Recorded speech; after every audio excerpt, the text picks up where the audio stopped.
The United Nations has recorded over 4,400 civilian casualties, including nearly 1,900 killed and more than 2,500 wounded since the beginning of Russia's invasion of Ukraine.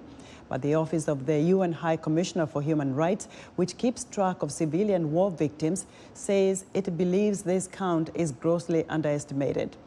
For more on the war in Ukraine, let's go to Associated Press correspondent Philip Crowther, who is standing by live in Lviv, Ukraine.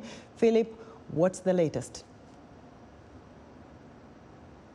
Well, look, there's a lot of questions right now about what exactly the situation is like in Mariupol. That's the besieged city in the southeast of the country. It has been besieged almost since the very start of the Russian invasion of this country. There are claims from the Russian military that over 1,000 Ukrainian soldiers had surrendered in that city, but that is a claim that has at the very least been questioned or even rejected by the Ukrainian authorities, depending on who exactly you're listening to right now. So the question is still, who is in control of Mariupol? It would appear from what most military experts are saying that large parts of it are in Russian control, and that there's still a small part of the Ukrainian armed forces who are still fighting to keep control of at least parts of that port city.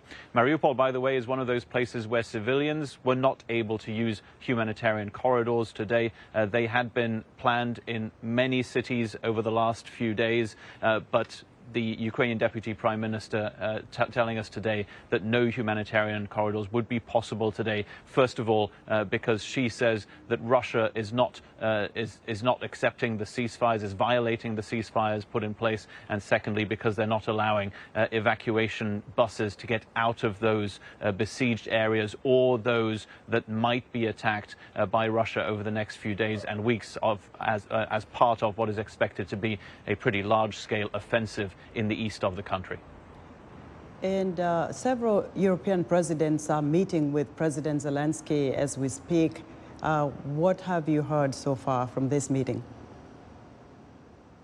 Look, these are leaders who wanted to show their political support, but also, in the words of the Lithuanian president, wanted to bring military assistance to Ukraine. That is precisely what Volodymyr Zelensky, the Ukrainian president, has been requesting, has been demanding from European governments, but also other governments around the world since the start of this war between Russia and Ukraine. He wants more heavy weapons, and indeed Zelensky put out a video just over an hour ago in which he details exactly, in English by the way, which weapons he wants. Heavy weapons, tanks, for example, from the United States and Germany. He wants military fighter jets as well.